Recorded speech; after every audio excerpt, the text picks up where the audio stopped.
भारत की पवित्र धरती पर 4 धामों का विशेष स्थान है: बद्रीनाथ, द्वारका, रामेश्वरम और पुरी। पुरी को पूर्व का द्वार कहा गया है, जहां साक्षात जगन्नाथ यानी जगत के नाथ विराजमान है। पुरी का प्राचीन नाम नीलाचल या नीलाद्रि था। मान्यता है कि यह भूमि साधारण नहीं बल्कि साक्षात वैकुंठ का विस्तार है। यहां भगवान विष्णु किसी राजसी रूप में नहीं बल्कि लोक देवता के रूप में पूजे जाते हैं। न मुकुट, न पूर्ण अंग, बस सरलता, करुणा और अपनापन। जगन्नाथ की कथा की शुरुआत होती है नील माधव से, एक ऐसे देवता जो सबके लिए दृश्य नहीं थे। नीलाचाल के घने वानों में रहते थे सबर जनजाति के मुखिया विश्वावसु। वे गुप्त रूप से नील माधव की पूजा करते थे। उज्जैनी के ब्राह्मण विद्यापति जब नील माधव की कथा सुनी तो उनके मन में दर्शन की प्रबल इच्छा जाग उठी। आंखों पर पट्टी बांधकर विद्यापति को ले जाया गया, पर चतुर विद्यापति ने रास्ते में सरसों के दाने गिरा दिए। यही दाने बाद में रहस्य का प्रमाण बने। यही है जगन्नाथ की लीला, जहां रहस्य और भक्ति एक हो जाते हैं।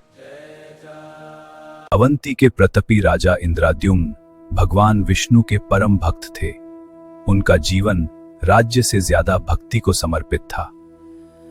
जब राजा ने नील माधव की अद्भुत कथा सुनी तो उनका हृदय दर्शन के लिए व्याकुल हो उठा। इसी आस में राजा नीलाचल की ओर चल पड़े। पर जब राजा वहां पहुंचे, नील माधव अंतर्धान हो चुके थे। कहा जाता है जहां रहस्य उजागर होता है वहां रूप बदल जाता है। राजा का मन टूट गया, पर उनकी भक्ति नहीं। आंसू से भारी आंखों के साथ उन्होंने तपस्या नहीं छोड़ी। तब आकाशवाणी हुई, हे राजन, मैं दारू में प्रकट होऊंगा। लकड़ी के रूप में मैं स्वयं दर्शन दूंगा। एक दिन समुद्र से एक दिव्य नीम की दारू तट पर आई। उस पर शंख, चक्र, गड़ा और पड़चिह्न स्वयं बने हुए थे। तब एक वृद्ध बढ़ाई आए। उन्होंने शर्त रखी, जब तक मूर्ति निर्मित हो कोई द्वार न खोले।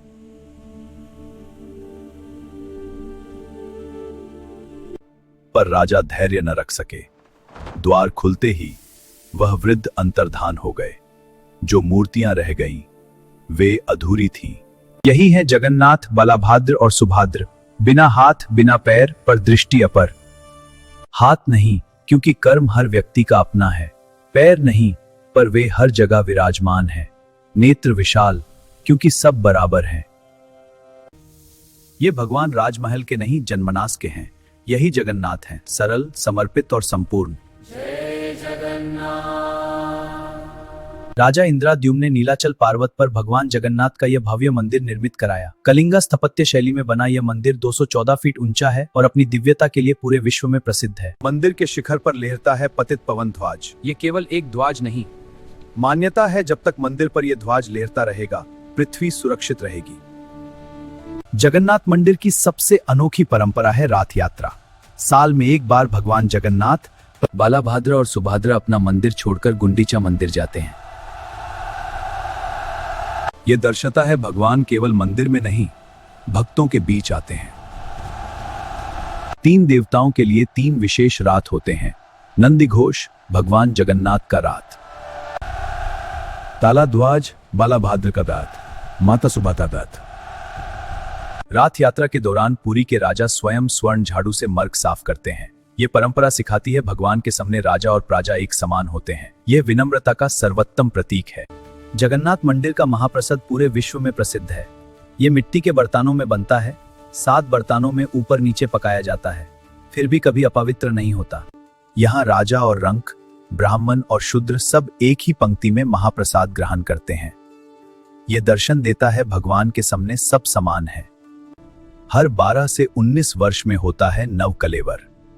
इस प्रक्रिया में पुरानी मूर्तियां त्यागी जाती हैं और नई दारू से नई मूर्तियां बनाई जाती हैं। ब्रह्मा पदार्थ को गोपनीय रूप से नई मूर्ति में स्थापित किया जाता है।